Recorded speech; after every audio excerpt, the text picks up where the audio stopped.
Let's open with a word of prayer.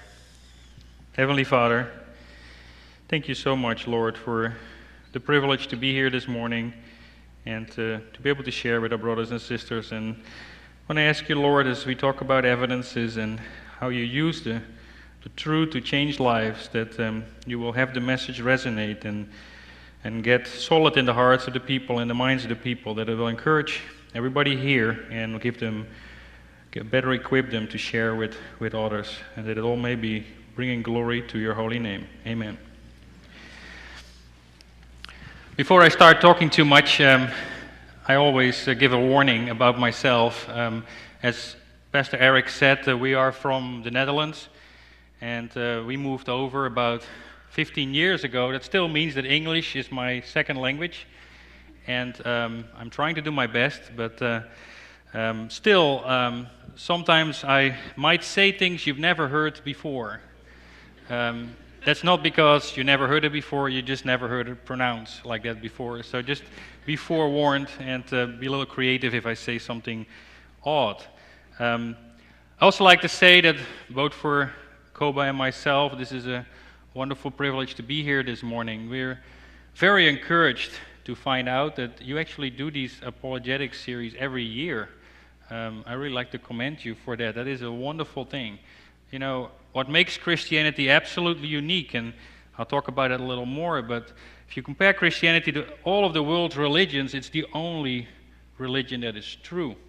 And knowing that should really give us a much stronger basis to stand firm in our faith and share with others, and that's what Apologetics does. So it's really wonderful to see how serious you take it here in this church, and I hope you keep on doing that. I'd like to start with just a passage from the letter that the Apostle Peter wrote to the Christian church in 1 Peter. And it's a very familiar passage, 1 Peter 3:15, where he says, "Always be prepared to give an answer to everyone who asks you to give a reason for the hope that you have." Apologists like to quote that verse, I'm sure you know that. And what I really like about it is the first part. It says, "Always be prepared to give an answer." And I want to challenge you this morning and ask you whether you are prepared to give an answer. Are you prepared to explain that you do not have to be easy believing and gullible to be a Christian, but that you can have faith based on facts and evidences? Are you prepared to explain that evolution is not a fact but a faulty model, and that there is no scientific evidence to support any of its claims, but that in fact the recent scientific observations prove the existence of a creator God?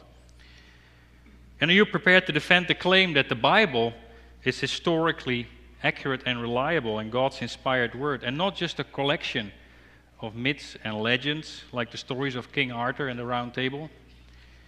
And are you prepared to proclaim Jesus' resurrection as an historical event and not just an hallucination or a hoax? Bottom line, are you prepared to proclaim and defend that Christianity does not require blind faith, but it is a logical and rational faith? You know, I was born in a Christian Roman Catholic family, but I was not prepared to answer these questions, and I was not surrounded by people who were prepared to answer these questions. So when I turned a teenager, a young adult, I lost my faith. Because what happened is, let me give you a little background. I was, as I said, raised in a Christian Roman Catholic family. My parents were devout Catholics in my young years, as well as my grandparents. Actually, I can safely say the whole of the Netherlands was very Christian. You're talking about the 50s and the 60s. But then evolution came around. I went to high school, actually went to a Roman Catholic high school. And in that high school, I was taught evolution. And I was taught evolution not even as an alternative idea or anything like that. I was taught evolution as a fact. That's just it, you know. Evolution explains our origins. That's where, you know, we just are a product of time and chance. And it just happens through evolution. Science knows it all. So therefore, indirectly, you're saying the Bible isn't true, God didn't create us.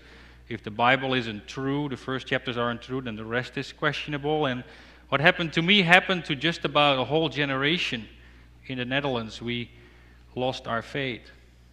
And actually, If you look today in Western Europe, in the Netherlands in particular, but actually it's in all Western Europe countries, you will find that it's a secular world. There is hardly any faith left.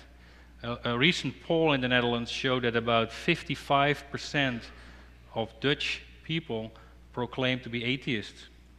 So not even like passive on their Christianity, they're just atheists. They just don't believe anything anymore. And I think personally that is the result of that lost generation that happened in my high school years. I lost my faith. And when I started to doubt more and more, I didn't really turn into an atheist. I sort of stayed agnostic. But my faith dropped down a lot on my priority list. And I started to chase the things in the world, like what everybody else did. You know, you want to make money, you want to be an important guy, you want to mean something in the world, and especially you want to do what you like to do. So we got married, and I joined a company in the information technology world in the early 80s. And if you're a little bit familiar with information technology, it was a booming business in the 80s and especially the 90s. We ran all kind of consulting projects and large implementations for internationals, and we really loved the millennium bug. You remember that? The Y2K thing, where they were having this big, I could say, a scam going on of frightening everybody that your clocks were going to stop and you would have no electricity anymore, and there would be no food, and you would be on your own for the next 3 or 4 weeks until we figured out how we can fix all these systems. Well, that created a major wave of investments in information technology, and that allowed a lot of companies like ours to really grow very, very fast in the 90s. On the growth, on the waves of that growth, we had an opportunity to come to the US, which we did in 1995. My company was going more and more international, and they wanted to have a larger American business, so we moved over here. Initially, as Eric already mentioned, we settled in the great state of New Jersey. If you've been in New Jersey, you know how it looks like. Actually, it was a little better than people told me it would be, but we settled there because the guy I worked for, the guy I reported to, lived in Westfield, New Jersey, and he believed, like many people in New Jersey, that's the center of the world, that's where you have to be. So we stayed there for a year or two until I was able to get along around him, and we settled in Western Washington. My plan, my personal plan always was, I want to make as much money as I can, as fast as I can, and then get out of here and just enjoy life. I'll be honest about it, it's not the greatest kind of thing to say, but that's what it was. So we settled in Western Washington on the Olympic Peninsula just because it's so beautiful out there, not for any other reason. And as I was working, my business was virtual anyway. I would leave on Sundays, go to the airport, and come back the next weekend kind of deal, and be at home for a day and leave again. I did that, and I was able to sort of meet my targets, and I was able to leave the business around just before the millennium hit, because I also knew that was going to be the end of this big boom. So at that time, when I did that, I have to be honest, I can frankly say the absolute last thing on my mind was thinking about God or Christianity. I retired and I decided, okay, I got a nice house, we had a waterfront house, and I wanted to get a boat, and I wanted to learn how to play golf. I never had done that before. It seemed like fun, or something else like that. But God had different plans. This is what we show an awesome God we have. Around the same time that I was able to quit my job, my wife Koba became a Christian. For a whole different set of reasons, and a very special testimony for herself. But she became a Christian, and she started to ask me, can you come to church with me at least once? First few weeks I was able to come up with lots of reasons why I couldn't go. But ultimately, you know, at some point she keeps asking, then I had to say, okay, I'll come along once, and I'll just show you how nice I am, and just show that kind of thing. So, but I said, I have one condition, we go on my terms. And I remember from the Roman Catholic churches in Holland, it's pretty impersonal sometimes. So if you're able to slip in the back when the service is going on, nobody notices you, and then you can leave just before the service is over, and you don't have to talk to anybody. It's very convenient that way. So I tried to do that, and I told her, okay, we'll go 5 minutes later, but this church had greeters. And I know you have readers here too. Actually, it's a great kind of system to have, and they just jumped on us like vultures, I can tell you. They did not let go. So we ended up having way more discussions with people than I liked, and to my surprise, I met people who actually were educated in church.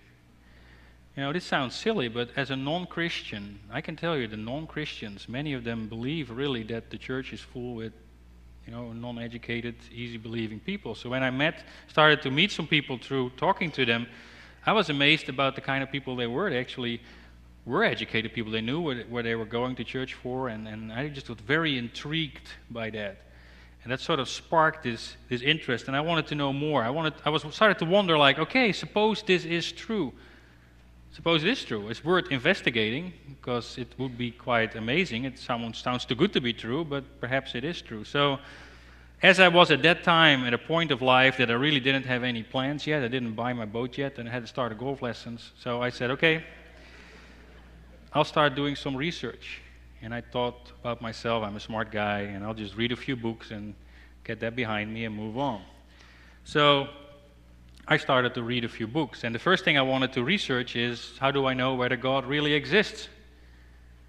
Actually started to ask that question to quite a few people, like, why do you believe God exists? Christians in the church. And I noticed you get quite a lot of different answers. You get answers like, I believe God exists because I've always known He exists, or I believe because my parents go to church, or I believe because I feel it in my heart, He answers my prayers.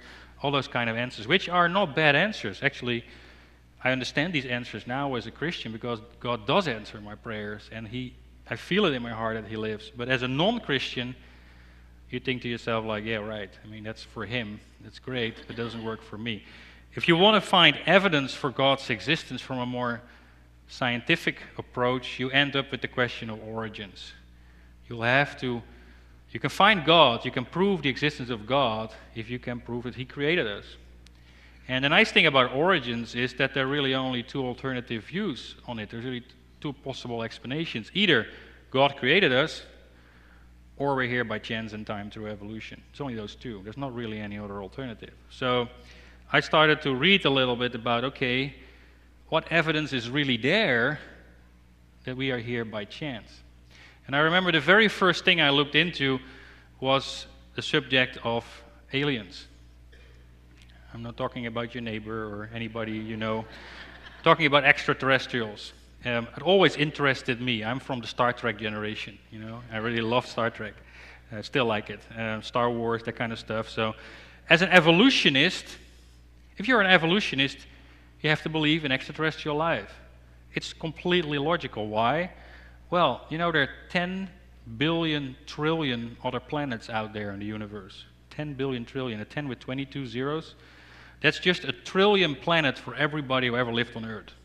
So you all have a trillion planets out there. That's how many planets there are.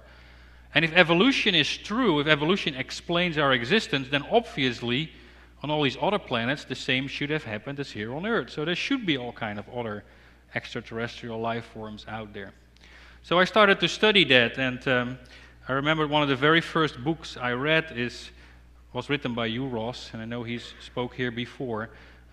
Hugh Ross runs a ministry called Reasons to Believe in Pasadena, and I read his book Creator and the Cosmos, and I remember the very first things I read was his introduction, and that intrigued me right away, because I was reading a book written by somebody who was clearly educated, a smart man, and in his introduction he said that through the study of astronomy, he actually became a Christian. It convinced him that the Creator was out there, the Creator put it all together. So I started reading more about it, and I soon learned that the planet we live on, our planet Earth, is not just an ordinary rock spinning around an ordinary sun in an ordinary galaxy, like Carl Sagan used to say, but it's a very unique place.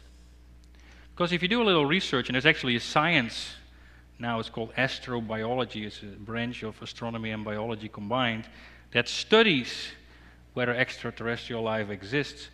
If you start really studying into this and trying to find what does it take for any planet to support life, you come up with a very long list of conditions which all have to be available at that same planet at the same time for life to exist.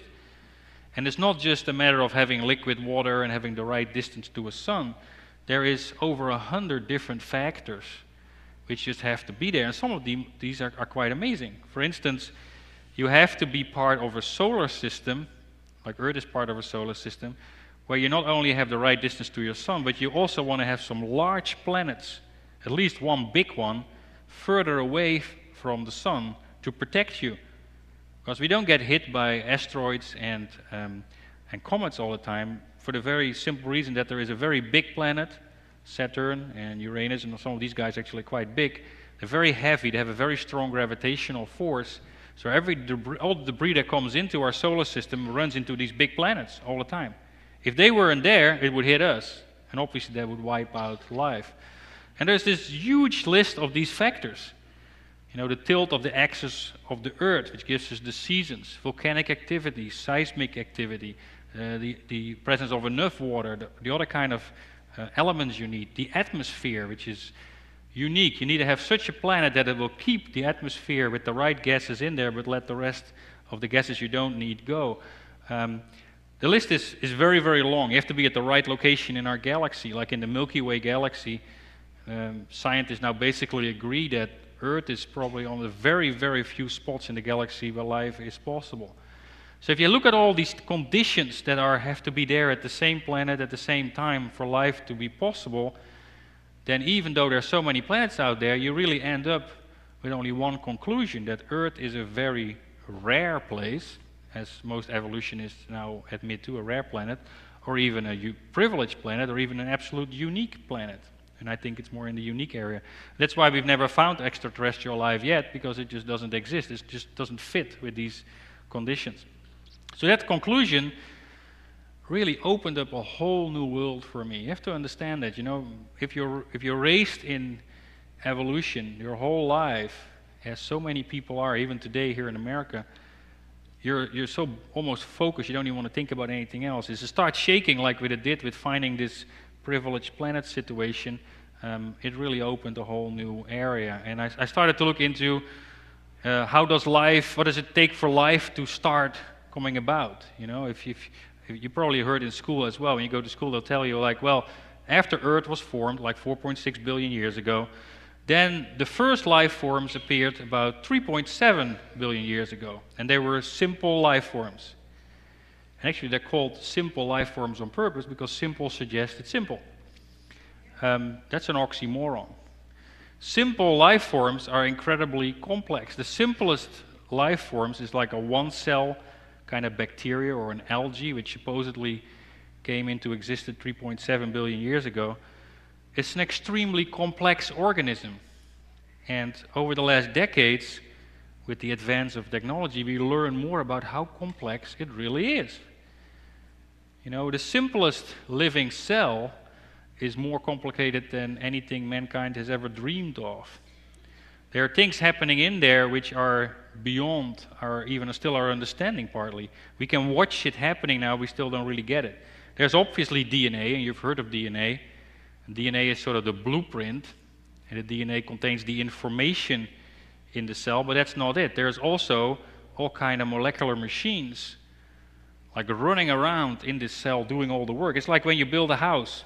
Now, when you build a house, it's not enough just to have the building materials and the plans there. You also need some people to build the house, right? The labor. Well, it's happening the same in the simplest cell. It's not enough just to have the amino acids and the proteins there, which are the building materials, and the DNA, which is the blueprints. You also need the labor force to actually do something. And those are now technically called molecular machines. Nanotechnology, you might have heard of that word at some point. What they do is these molecular machines, which are advanced proteins by themselves, they run around and do all the work. So for instance, there are gopher kind of molecular machines that run through the cell and grab different amino acids. And every amino acid has a different code on it, a 3-letter code, which corresponds with the DNA code for the particular amino acid. And then these gophers, they take these amino acids and bring them over to an assembly line, which is called a ribosome, where the ribosome reads the DNA instructions for, okay, I need to put all these amino acids in a certain order, recognizes the code on the particular amino acids and build proteins, just like a regular assembly line.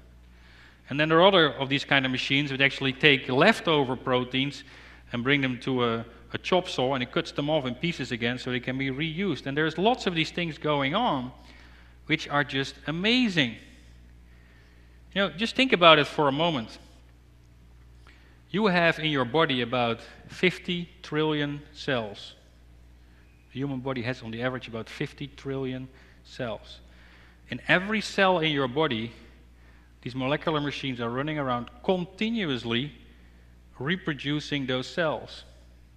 Actually, it's interesting statistics that every cell in your body is completely replaced every 2 years.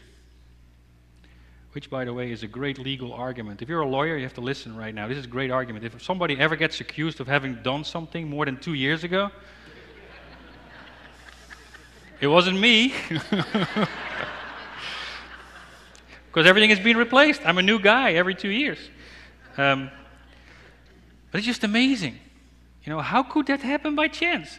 The complexity is enormous. We have the technology to see it, to observe it, but we can't even reproduce it in a laboratory yet. It's too complicated. And then you still want to claim it just happened by chance?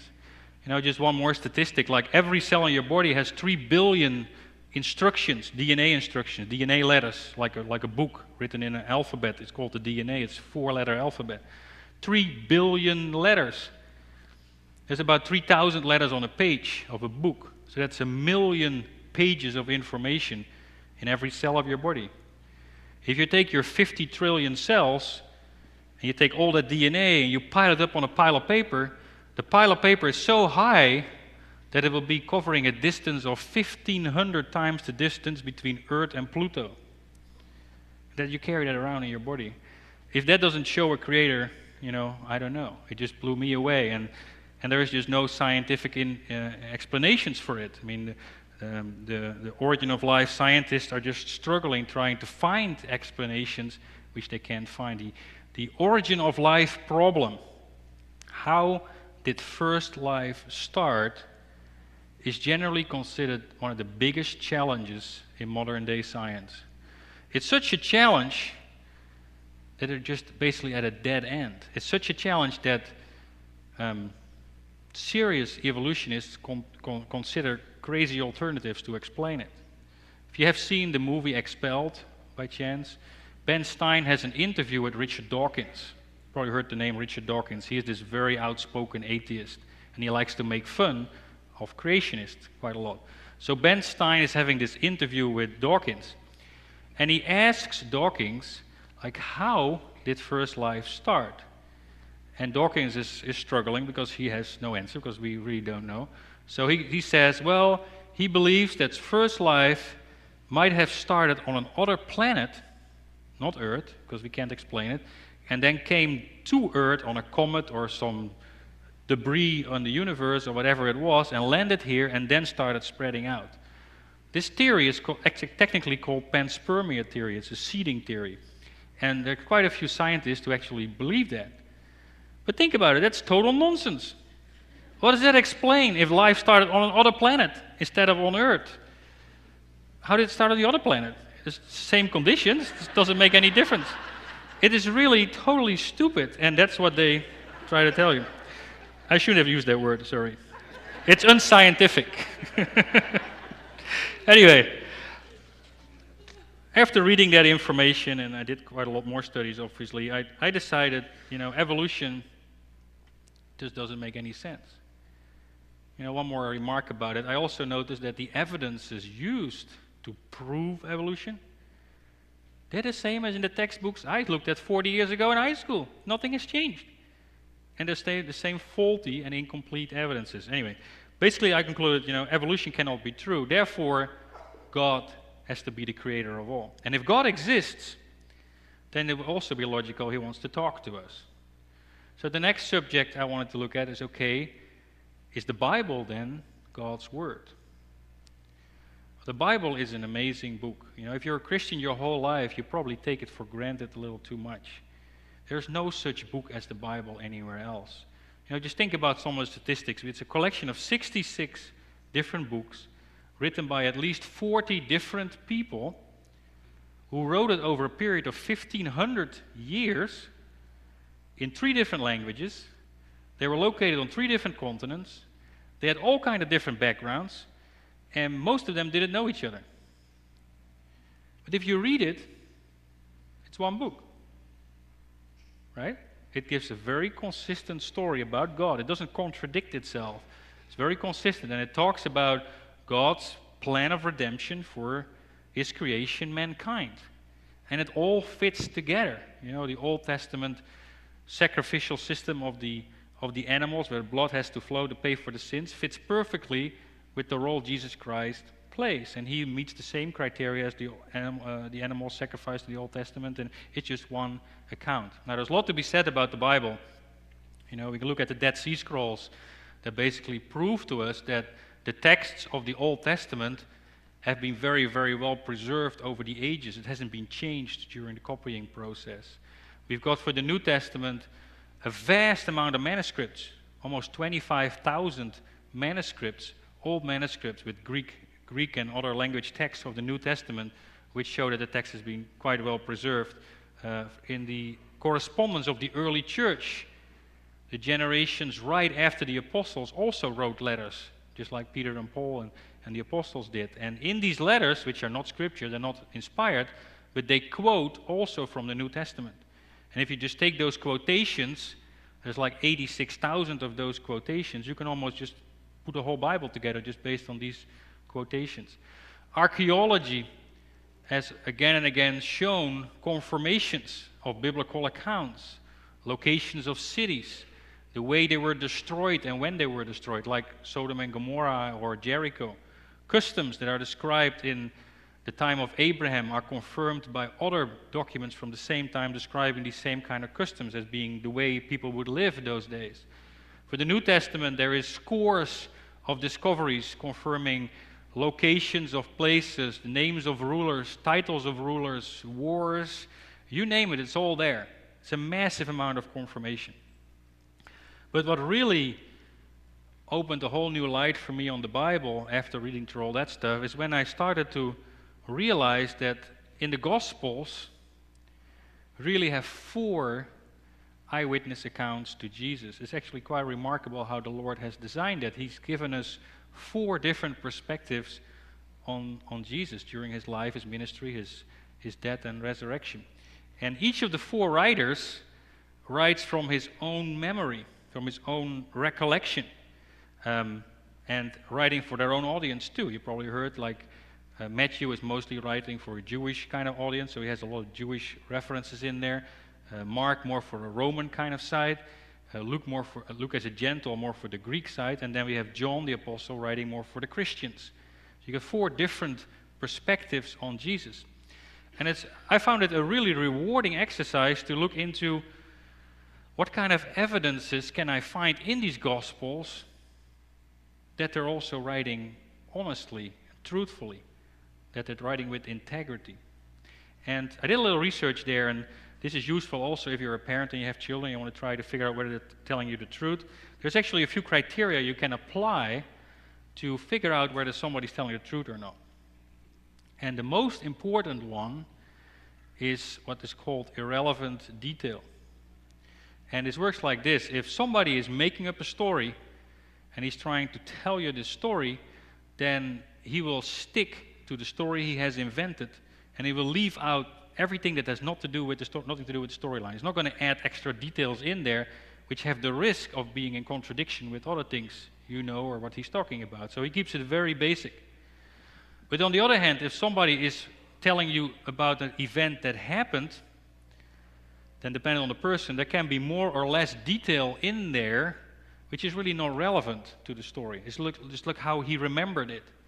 And because our memories work graphically with pictures, we tend to describe all things around it.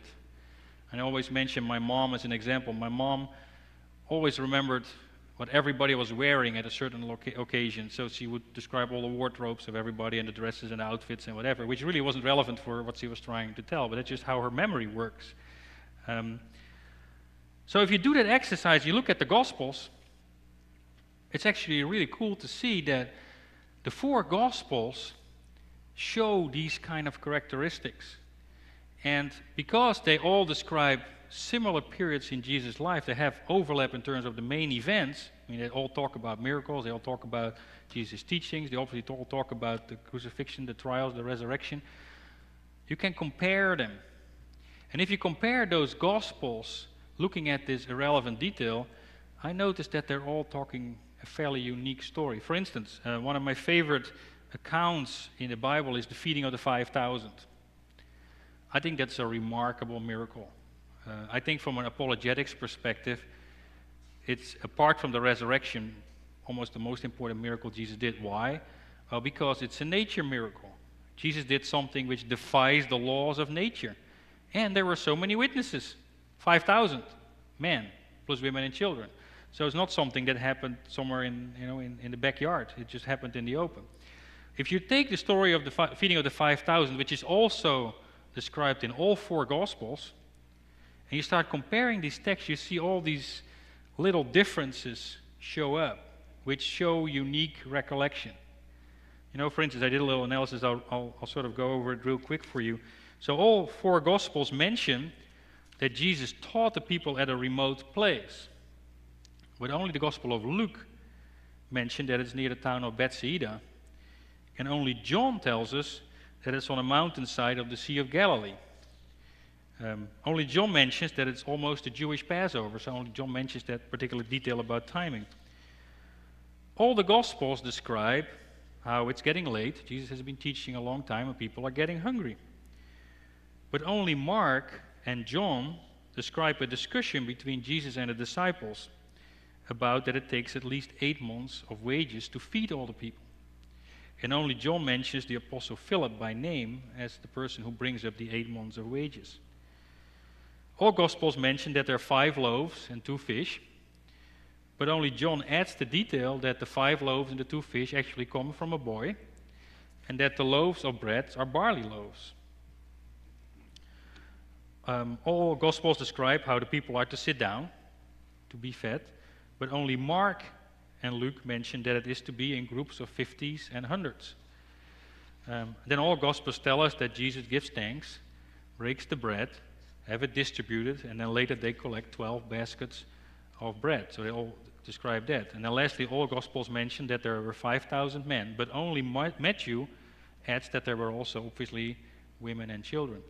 So you see that every Gospel has unique details.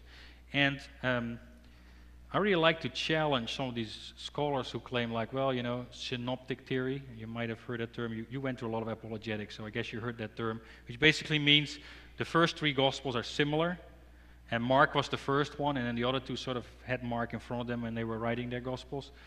Well, it actually challenges that theory seriously, because Mark has details that the others don't mention. So I think really that the 4 Gospels are 4 independent eyewitness accounts, and these details show that they were independent. They were not just copying each other. So that was for me quite a strong confirmation that the Bible is not only historically accurate and confirmed by all kinds of things, but also it's an honest eyewitness testimony. We're not making things up. So after I accepted the Bible, I had to deal with Jesus. I had to make some kind of reach a conclusion about who is Jesus of Nazareth. Who is he God, or is he just a great teacher, or what is he? And I started to think about Jesus for a little bit, and I found a text that describes the life of Jesus, and I'd like to read it to you. What I'm going to read to you is not going to contain anything you've never heard. But what I'd like you to think about when I read it, try to think on the context, what it really is, and try to sort of think and contemplate what it really says about what Jesus did. So this is the text. Jesus was born in an obscure village. He was the child of a peasant woman. He grew up in another village where he worked in a carpenter shop until he was 30. Then for 3 years he was a traveling preacher. He never wrote a book and he never held an office. He never had a family or owned a home. He did not go to college. He never visited a big city. He never traveled more than 200 miles from the place where he was born. He did none of the things that usually accompany greatness. He had no credentials but himself. He was only 33 when the tide of public opinion turned against him. His friends ran away. One of them denied him. He was turned over to his enemies and went through the mockery of a trial. He was nailed to a cross between two thieves, and while he was dying, his executioners gambled for his garments, the only property he had on earth. When he was dead, he was laid in a borrowed grave to the pity of a friend. 20 centuries have come and gone, and today he is the central figure of the human race.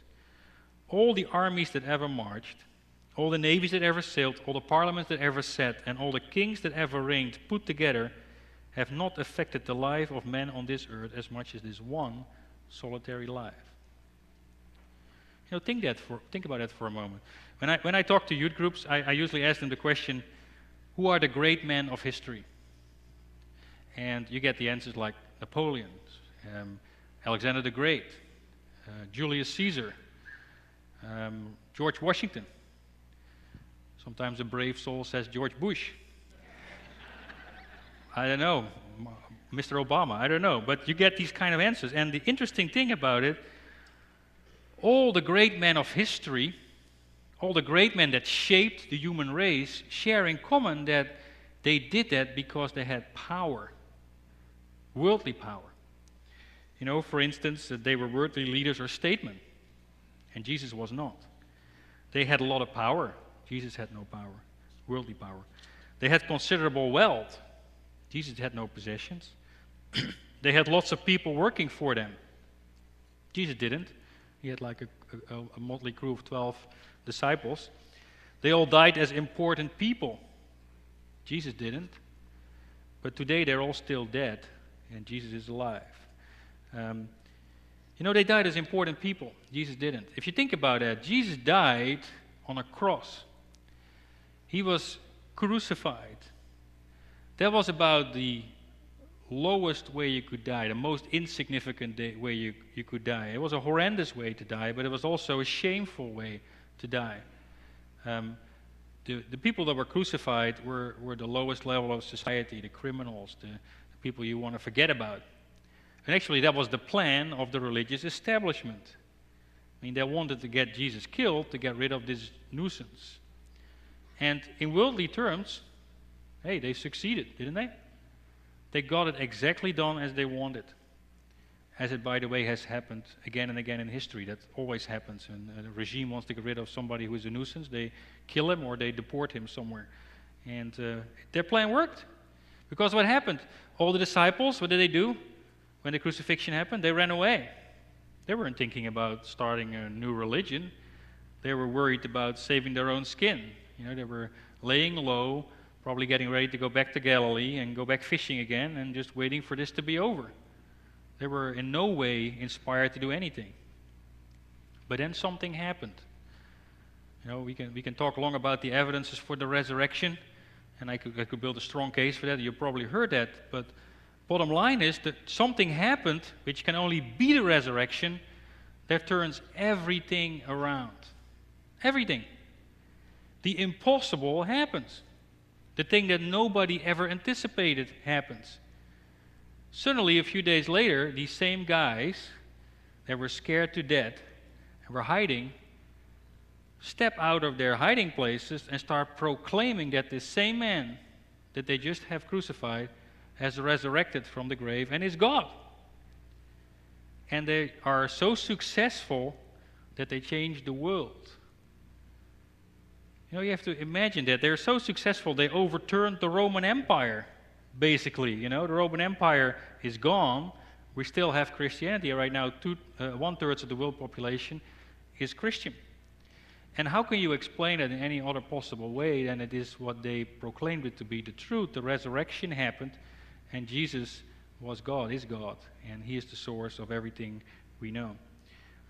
There's much more evidences for Jesus being God. You can look at the Old Testament prophecies, which are an amazing kind of confirmation, where over 200 or 300 prophecies foretold in the Old Testament were fulfilled by Jesus. You can look at the miracles He did, which obviously show His divine power.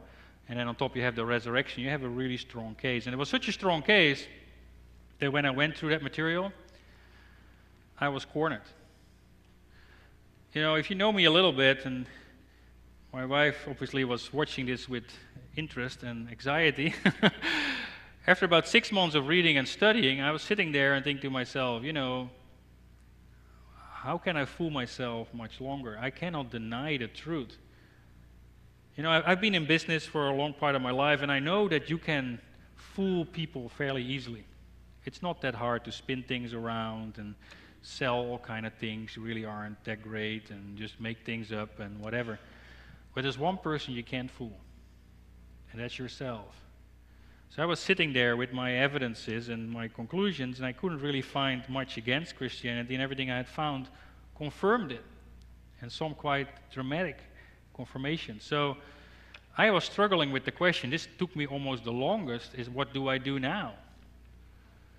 Because I didn't want to become a Christian. I really didn't. I had no desire to become one of them. One of those Jesus freaks, I really didn't want to do that because I wanted to live my life. I had other plans. I wanted to have fun and do things I like, and didn't want to have all these rules that these Christians have. But as I said, you can't fool yourself. So I accepted Christ, and I accepted God, and I submitted to Him, and we started to change our lives, and the most amazing things happened since. If you would have known our family before and after, it's just a really night and day difference. My 3 children, I have 2 sons and a daughter. They're young adults now. They all found their own faith. We changed our life, obviously, dramatically. My parents found Christ. It was just an amazing thing, and it has turned everything upside down. So glory to God for that. So when I was a Christian, I realized that while I was looking for these evidences, obviously I'd found quite a lot of that stuff. And while talking to Christians, I noticed, which I think is quite disturbing, that so few people actually know why they are Christians, actually know that it is the truth. And as I said when I started, I think that is a big risk, because our young generation, if they don't have the evidences, if they don't know they're standing on truth, they're going to fall away. And before you know it, you have the same situation as in Europe. So that's why we felt we wanted to share. We wanted to share not just my testimony, but the evidences. We want to equip people. That's why we decided to start our ministry. It's called Windmill Ministries. Well, why windmill? Well, first of all, we're Dutch, right? So, yeah, windmills. We actually lived very close to windmills. But it's also the picture of the windmill. Because what does a windmill do? It moves with the wind. But just like God, you can't see the wind. You can't see God, but you can see what He does. In this case, by moving the windmill. So that's why we called it Windmill Ministries. We have a website, windmillministries.org. We started teaching in all kind of different places. And about a year and a half ago, I put things in a book. It's called Prepare to Answer. I got the book in the back, and I always feel a little embarrassed talking about the book because I really don't want to sell it. I really feel very bad. I don't want to. I've made money my whole life, and I don't want to confuse money with the work I'm doing for the Lord. So what we do is we make the book available by donation. You don't have to pay any money if you just want to get the book. It's fine with me too. The reason I wrote the book is because I noticed when I was doing my own studies that it's very hard to find a sort of overall overview of the evidences. You can find lots of apologetics books about details, just particular sections, and they go into more and more detail, and you get lost real easy. And I wanted to have a resource out there to equip people to have a sort of total overview of the case, what I think is the case for Christianity, and lots of references in there if you want to do more research. So that's why we put the book out, and we also made an audio recording. I think we're out of MP3 right now, but there's a list there, and you can just put your name on there, and we'll send it to you as soon as we get home, basically. So we do it to equip you and to strengthen you. And I just want to encourage you in general to don't be afraid of questions. Don't be afraid when your children start asking your questions. Actually, take it as an opportunity. The Lord has given us the answers. And this is the truth. Our faith is based on truth. Truth is not afraid of challenging. You can find the answer. And if you find the answer to your questions, I've noticed it actually will strengthen you and it will bolden you to share with others. So I'd just like to encourage you to keep on looking for that, and through that, continue to share as much as you can with others to show them what the truth really is. Thank you for your time. And,